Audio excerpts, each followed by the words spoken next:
Podcast Factory.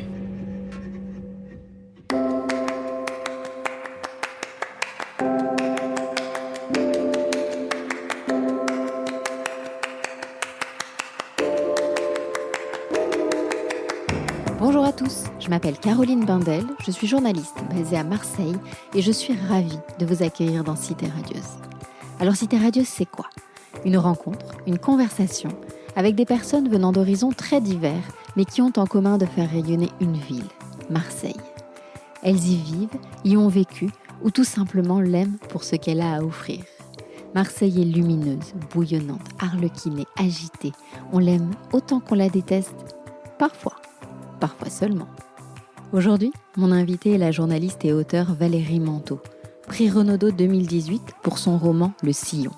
Avec elle, nous sommes revenus sur le coup de cœur qu'elle a eu pour Marseille il y a 8 ans déjà, sur le collectif du 5 novembre qui s'est créé suite au drame de la rue d'Aubagne et dans lequel elle est très investie, sur ses amis de Charlie Hebdo assassinés en 2015, sur le regard qu'elle porte sur la ville, sur sa passion pour les voyages et sur la liberté d'expression qu'elle défend ardemment à travers chacun de ses projets.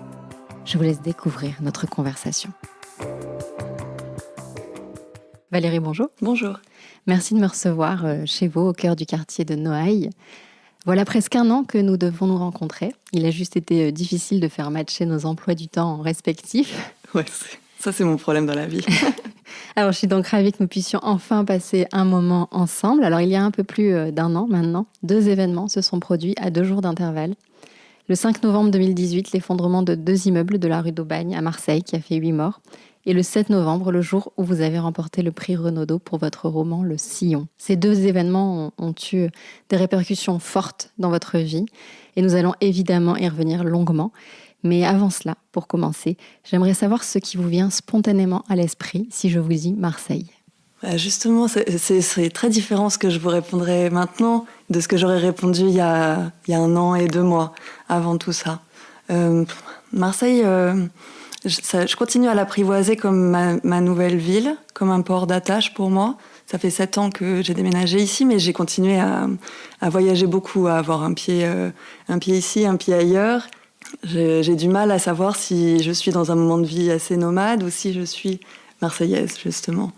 Marseille, c'est une ville sur laquelle je n'avais pas énormément d'a priori avant de venir. Je savais que j'avais envie d'habiter au bord de la mer et que dans les villes françaises au bord de la mer, il n'y avait que Marseille qui me plaisait, que je connaissais un petit peu. Mais je n'avais pas beaucoup d'images, pas beaucoup d'a priori. Et je suis venue par des quartiers différents. J'ai d'abord habité près de la place Castellane, et puis à Notre-Dame-du-Mont, et puis à Noailles. Donc j'ai descendu progressivement vers le centre-ville. Et qu'est-ce qui me vient spontanément maintenant à l'esprit quand je dis Marseille ? Beaucoup d'attachement, un attachement profond à cette ville. Je me sens appartenir à cette ville. Et aussi bizarrement, beaucoup de clichés qui sont venus a posteriori en venant ici. Et je continue à me dire que je suis en train de briser la glace des clichés qui m'apparaissent en fait, mais même encore maintenant. Je découvre des choses de clichés à casser sur la ville. Vous continuez à la découvrir un peu chaque jour. Ouais. Donc vous avez vécu à Paris, à Istanbul, à Marseille, vous le disiez vous-même, vous êtes assez nomade. Qu'est-ce que chacune de ces villes vous apporte ? Paris, j'y suis née et puis j'ai grandi en banlieue et j'y suis retournée étudiante. Et puis quand j'ai commencé à travailler, c'était à Paris. Mais je considère que Paris, c'est ma ville, c'est mon point zéro. J'ai pas de regard distancé sur Paris. Et maintenant, quand j'y retourne beaucoup moins, ces derniers mois, ces dernières années, mais j'en vois pas. J'ai pas de regard critique sur Paris. Tout le monde, quand on voyage un petit peu, moi j'ai déménagé la première fois à l'étranger, c'était à Montréal. Et quand on est au Québec, le regard sur les Parisiens et les Parisiennes, il est très dur, il est très critique. Ce que j'entends parfaitement, quand on entend les gens parler des Parisiens, on est un peu accablé, on a envie de s'excuser parce que... Ils nous voient comment ? Comme des gens prétentieux, arrogants, on pense qu'on est le centre du monde. Et c'est peut-être pas complètement faux. Les gens qui sont à Paris, qui n'en sortent pas, probablement se rendent pas compte de cette chose-là. Et par contre, ça nous saute aux yeux quand on n'y est plus, quand on allume la radio nationale. Moi, j'écoute beaucoup France Culture, France Inter un peu. Et c'est vrai que c'est très parisiano-centré. Et quand on n'habite pas à Paris, ça nous saute aux yeux et on s'en rend pas compte quand on y est. Donc voilà, Paris, c'est mon point zéro, et c'est pas une ville à laquelle je réfléchis beaucoup, alors que les autres villes que j'ai fréquentées, là, je me suis posé cette question-là, qu'est-ce que ça m'apporte ? Istanbul a changé énormément de choses, des catégories que je pouvais avoir en tête, pas seulement en tant que ville, mais que pays, mais que civilisation aussi. Istanbul, alors pareil, on est obligé de dire des clichés pour rentrer dans la ville, mais c'est une ville qui a un pied en Europe et un pied au Proche-Orient, à la fois géographiquement, mais aussi culturellement. Et quand on est là-bas, alors là, pour le coup, on a tellement d'images en tête sur Istanbul qu'on passe son temps à redéfinir ce qu'on croit savoir. Moi, j'ai vraiment eu l'impression à Istanbul d'être tout le temps ramenée à, attention, plus de modestie et plus de prudence dans ce qu'on croit savoir et ce qu'on croit comprendre de là où on est. Et Istanbul m'a appris ça, okay. À savoir qu'on ne sait pas, qu'on continue à pas très bien savoir, et qu'on nous ramène qu'il y a du storytelling sur les villes, sur les identités, sur qu'est-ce que c'est d'appartenir à un endroit.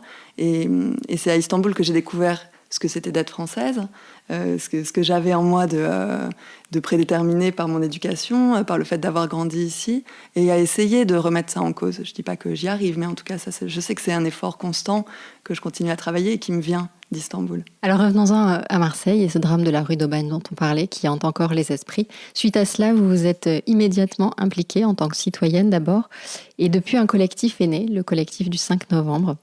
Tout s'est donc organisé depuis. Pouvez-vous m'en dire plus à ce sujet ? Oui, je me suis immédiatement sentie concernée. Disons, le 5 novembre, ces immeubles se sont effondrés, donc c'est au bout de la rue, là, pour moi, c'est vraiment proche. Et moi, je partais au travail ce matin-là et j'ai pas vu l'effondrement. Je pense que j'ai pas réussi à reconstituer exactement l'emploi du temps, mais j'ai dû sortir juste après. Et bon, il faisait moche, je devais regarder mes pieds et j'ai pas vu. Je suis arrivée au bureau et quelqu'un m'a dit, il y a des immeubles qui se sont effondrés à côté de chez toi, et on a regardé la carte. Je connais pas les numéros par cœur de la rue d'Aubagne, donc je savais pas très bien où c'était le 60. Et on a regardé, j'étais, consternée comme tout le monde, et j'ai pas pris conscience tout de suite de l'écho profond que ça pouvait avoir, ce que ça pouvait créer comme émotion chez moi, mais chez beaucoup de gens, puisque l'émotion, elle a été partagée par tout Marseille. Qu'est-ce que ça veut dire pour nous que des immeubles s'effondrent ?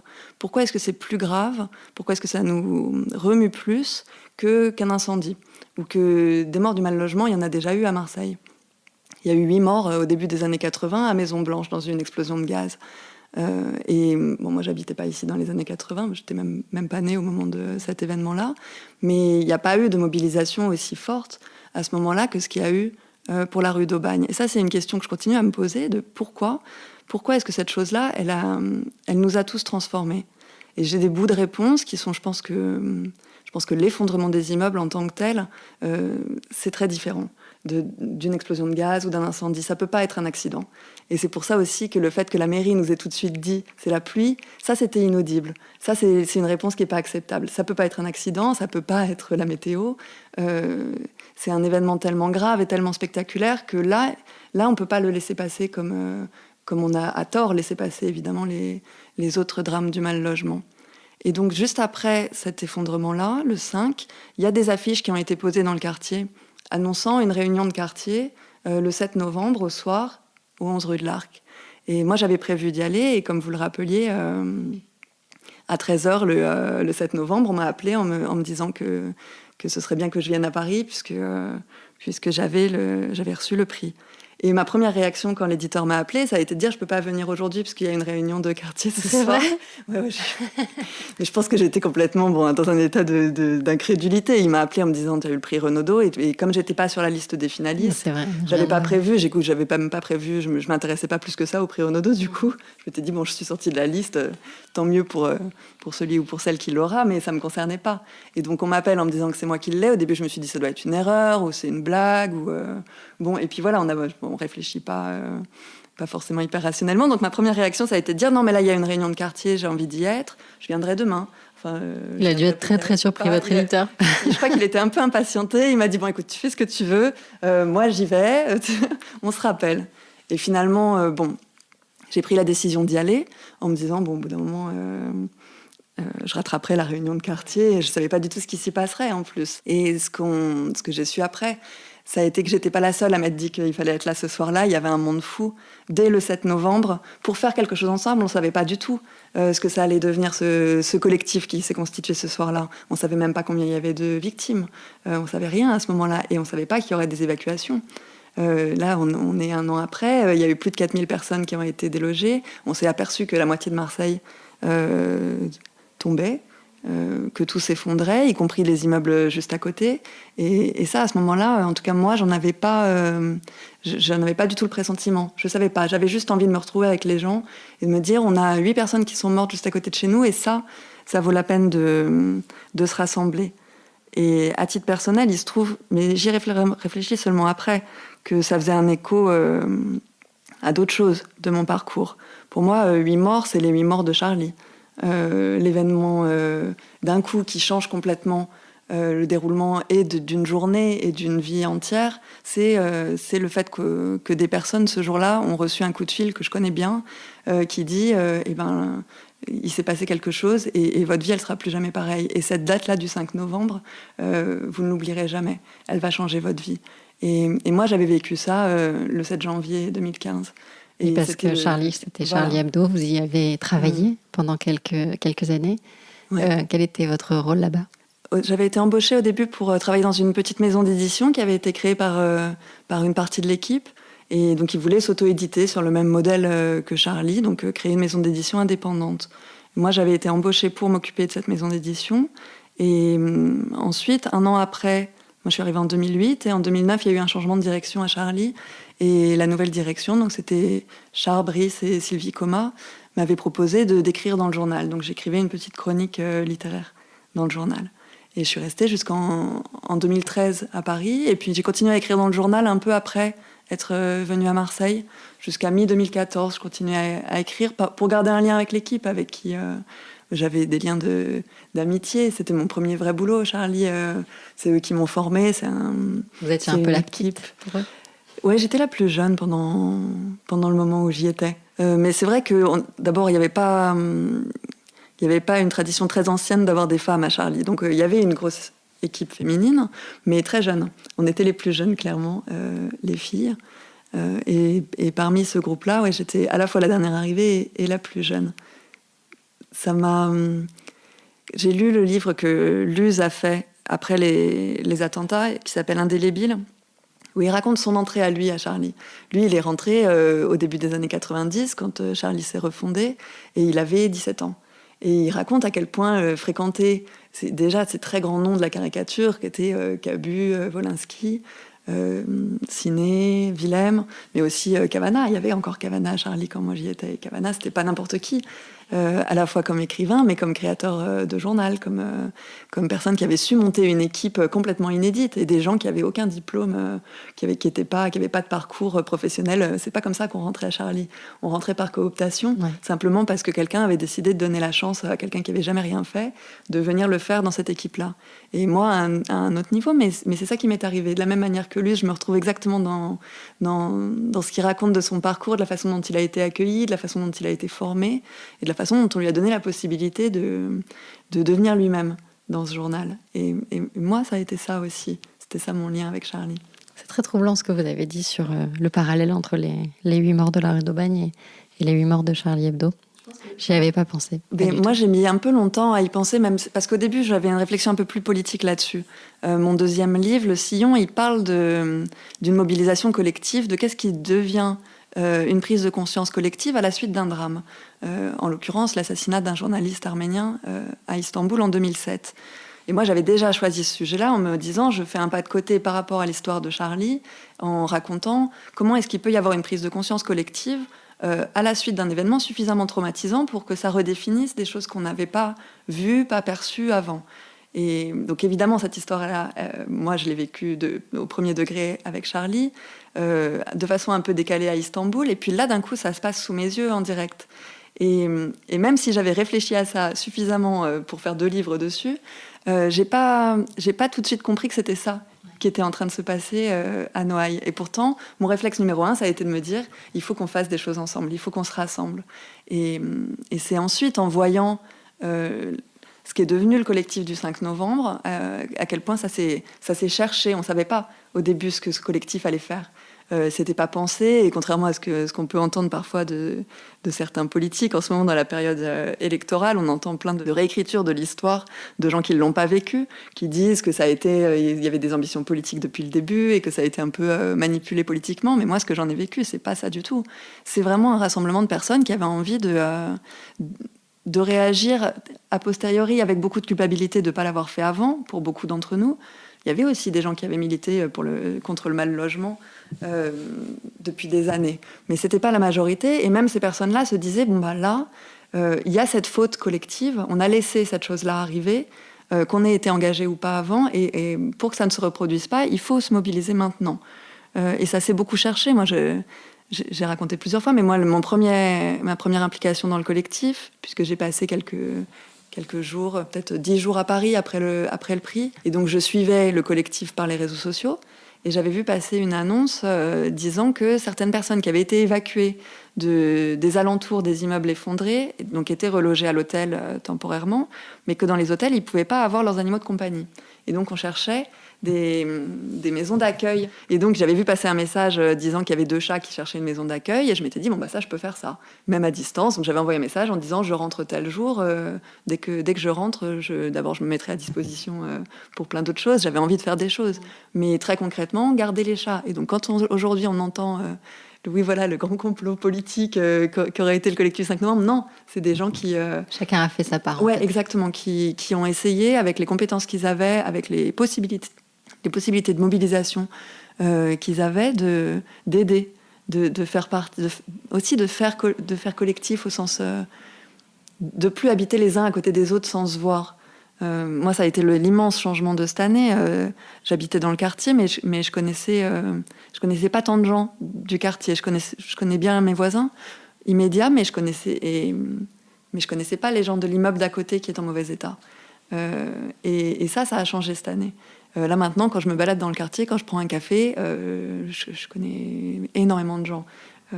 Ça vous a rapproché. Ça a rapproché, ça a fédéré le quartier. Ça, je trouve que c'est une chose extraordinaire à vivre.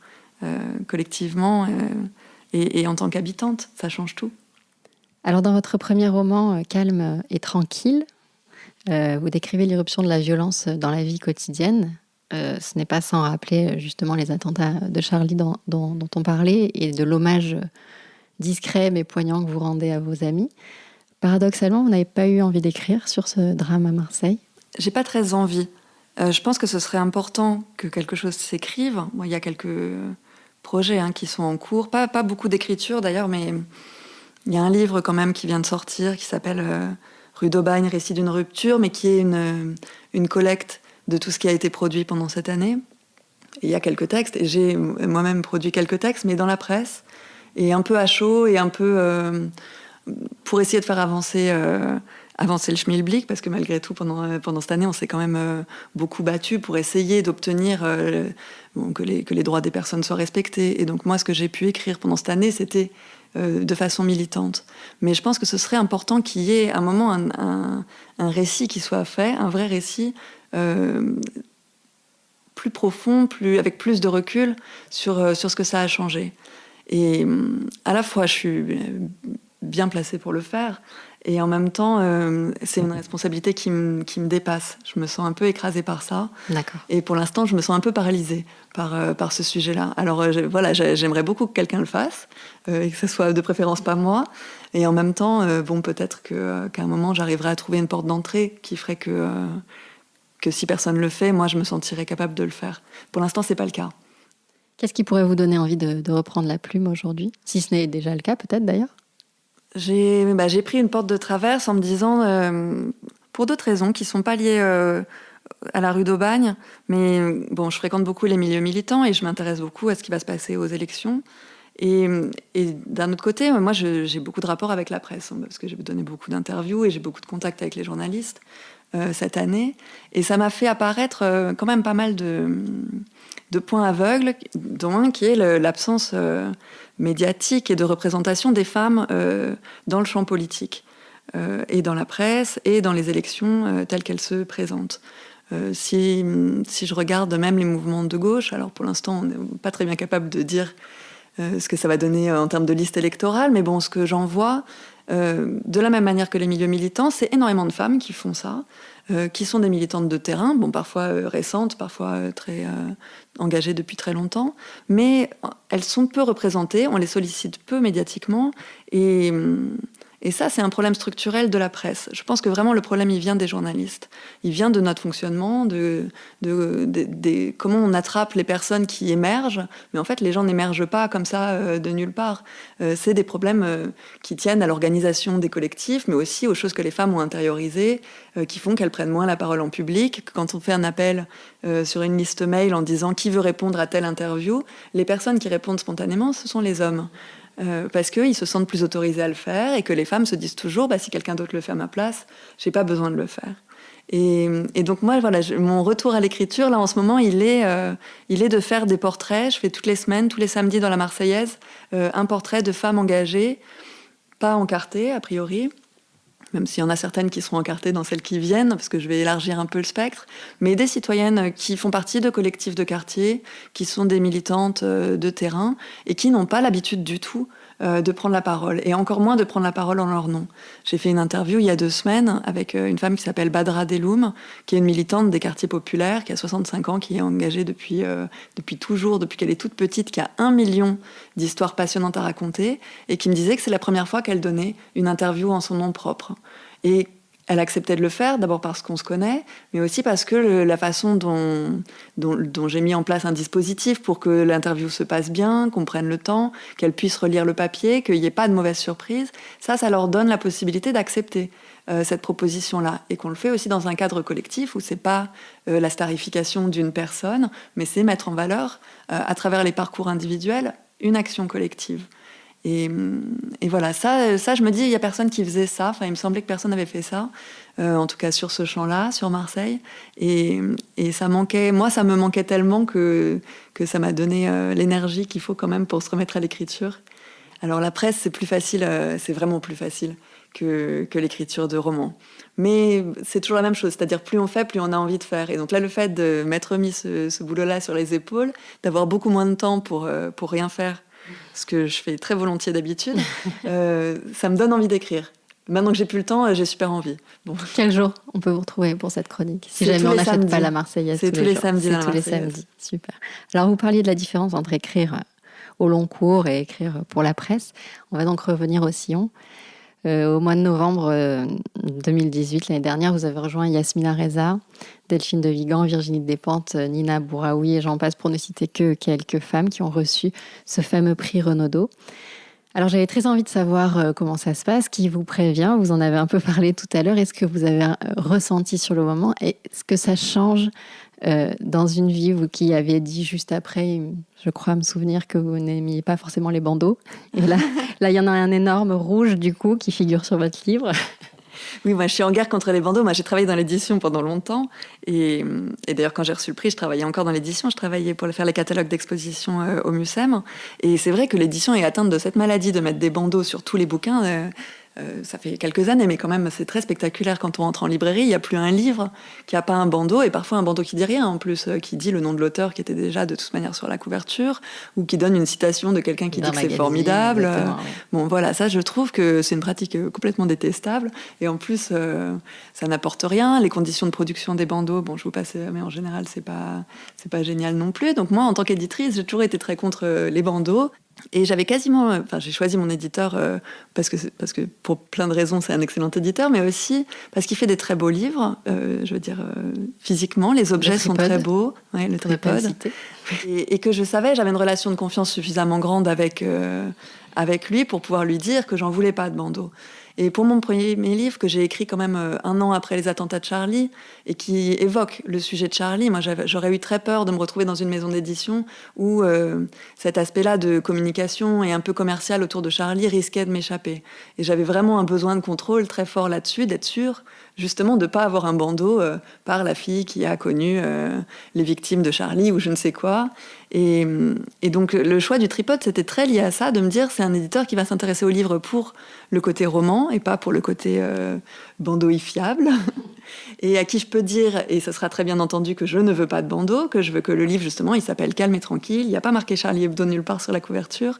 Et ça a été quelque chose auquel j'avais vraiment réfléchi. Et j'ai pas eu besoin d'insister, parce que l'éditeur, justement, avait très bien compris cette chose-là, mais ça me tenait beaucoup à cœur.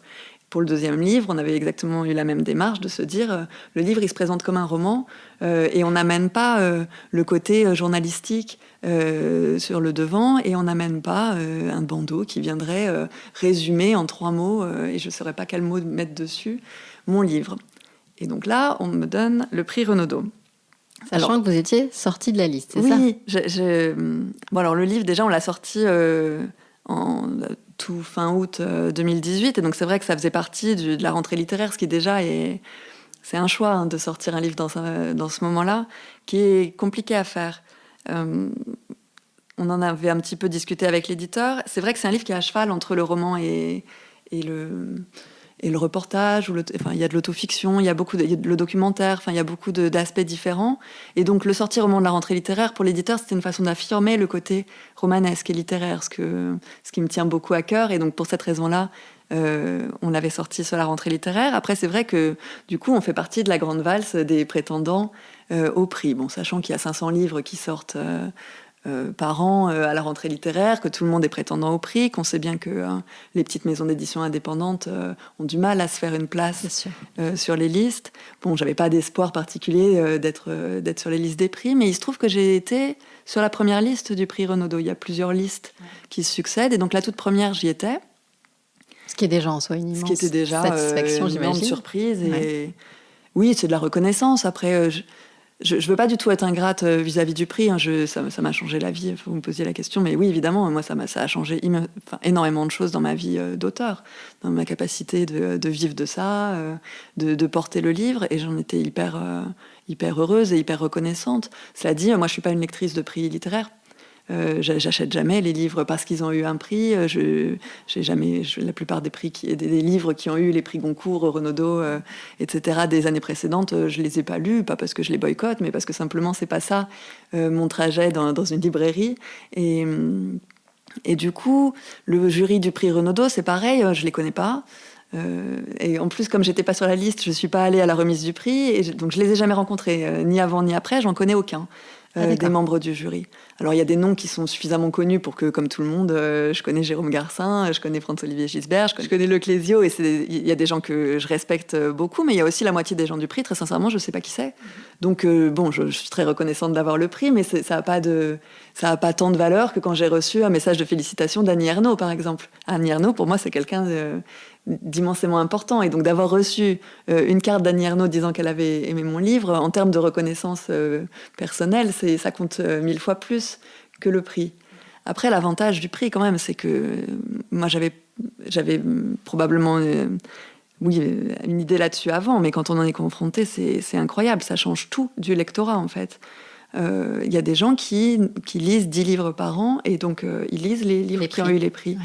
Et sur les salons, je vois des gens qui ont à la main Marc Lévy, le prix Goncourt et mon livre, qui sont des livres qui n'ont rien à voir. C'est le moins qu'on puisse dire. Et quand ils vont lire 3 livres dans l'année, ce sera cela. Et pour un livre qui était quand même pas forcément évident d'accès, en plus, mon livre, ça parle des questions de liberté d'expression en Turquie.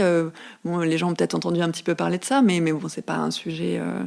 c'est pas hyper bankable, enfin, pardon pour le mot anglais, mais...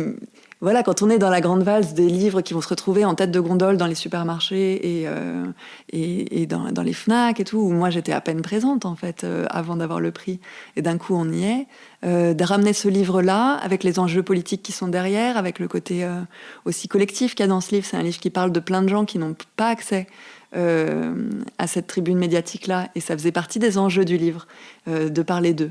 Donc évidemment, de ce côté-là, le prix a fait en sorte que le livre puisse atteindre son objectif autant que possible. Parce que moi, avec toute l'énergie du monde et avec toute la bonne volonté de mon éditeur, on ne pouvait pas faire atteindre le grand public comme ça.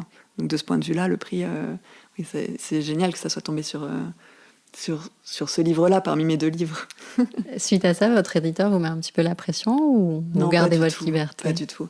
Mais je pense aussi que je suis protégée à plein d'égards. D'abord du fait que je suis pas à Paris. Je fais pas du tout partie des milieux, des petits cercles de l'édition ou des auteurs qui se croisent tout le temps. Bon, moi, j'ai fait pas mal de salons, mais encore, j'en ai pas fait tant que ça. J'ai passé une partie de l'année à l'étranger, donc là, je suis complètement coupée de toutes ces dynamiques-là. En plus, mon éditeur, c'est un petit éditeur, il est pas devenu Gallimard du jour au lendemain, donc non, jamais de la vie, il m'appelle pour me dire alors quand est-ce qu'on a un manuscrit, il faudrait qu'on ait quelque chose parce que pour des raisons commerciales, il faudrait pas qu'on t'oublie ou j'en sais rien. Oui. Enfin, voilà, en ce moment, j'écris pas. C'est pas grave, si un jour j'écris quelque chose, il attend. C'est quelque chose auquel vous pensez quand vous dites « faudrait pas qu'on t'oublie » ?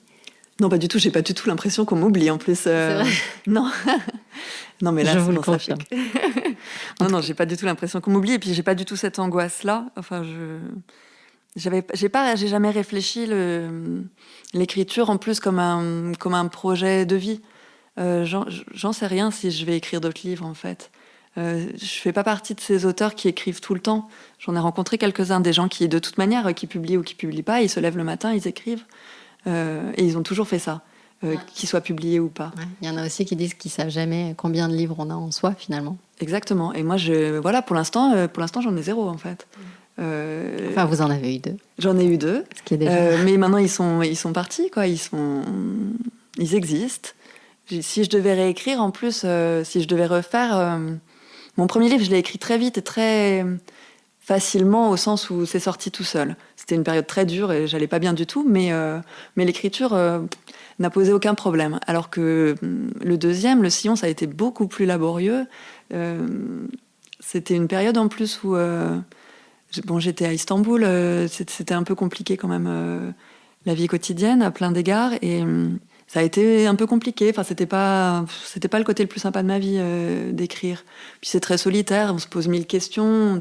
Moi, en plus, comme j'écris sur des sujets très politiques, l'enjeu, il est énorme. Enfin, je vous parlais tout à l'heure du problème que me pose la rue d'Aubagne, mais en fait, quand j'écrivais sur la Turquie, c'est un peu pareil. On transporte des histoires qui nous appartiennent pas. On a une responsabilité très grande vis-à-vis de ça. On se dit, si on publie ce livre, il s'agit pas d'écrire n'importe quoi quand même. Et en plus, quand j'étais en Turquie, il y avait 1000 obstacles du fait de la langue, du fait des milieux auxquels j'appartenais ou j'appartenais pas, qui pouvaient border un peu ce que je raconte. Oui, c'est ça, on sent qu'il y en a certains qui ont voulu vous protéger aussi de ce que vous vouliez raconter. Oui.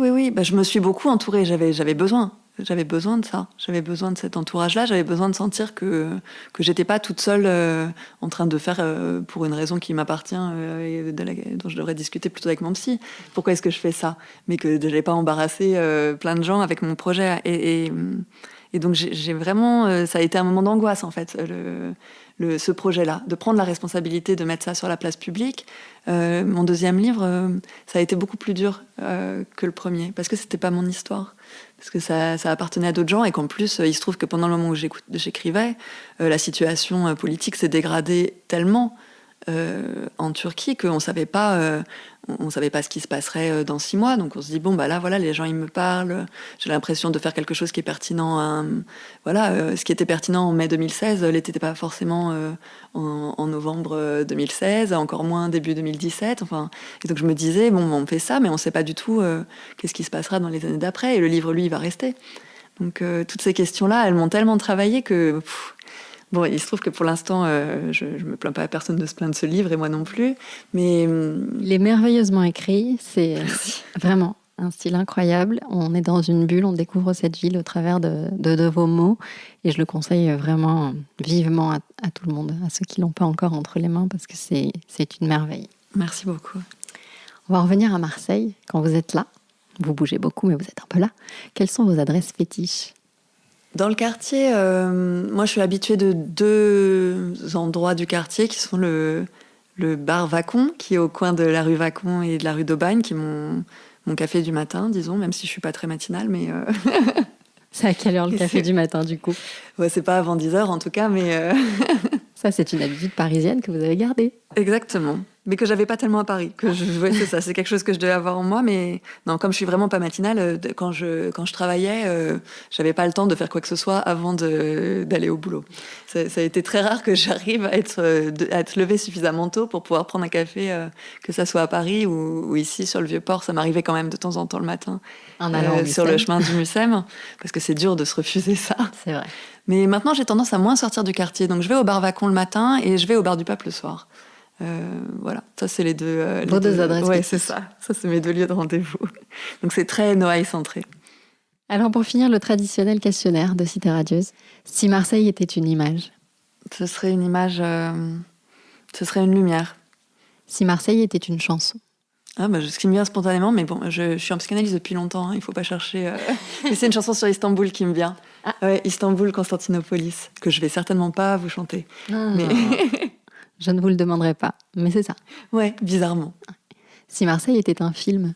Un film de Guédiguian. Et votre expression marseillaise préférée? Donc rien des gains. Vous l'êtes appropriée en tant que Parisienne? Ou c'est juste que vous aimez l'entendre? Non, je l'aime bien l'entendre. Je me méfie beaucoup de parler marseillais. Mais en plus, j'ai pas du tout l'oreille, c'est marrant. J'ai vécu au Québec et j'ai jamais attrapé l'accent, et à Marseille non plus. Et parfois, ça m'arrive quand on est dans une table, je pense qu'on est plein à avoir ça, quand tout le monde parle avec l'accent marseillais autour de la table, parfois ça m'arrive, par phénomène d'éponge, de commencer à parler un peu avec l'accent. Et j'ai toujours l'impression, je me dis, mais qu'est-ce que... Ça sonne faux. Ouais, ça sonne hyper faux. Je vais garder ma voix telle qu'elle est, je crois. Alors, on craint des gains. Valérie, merci 1000 fois de m'avoir consacré un peu de votre temps. C'était un plaisir. Merci beaucoup. Merci à la Podcast Factory qui m'accompagne depuis plusieurs mois maintenant. Et à vous qui nous écoutez, je rappelle qu'il est important de vous abonner pour ne rater aucun des prochains épisodes et de me laisser des commentaires et des avis 5 étoiles sur iTunes. Ça m'aide vraiment beaucoup. À la prochaine fois et d'ici là, portez-vous bien.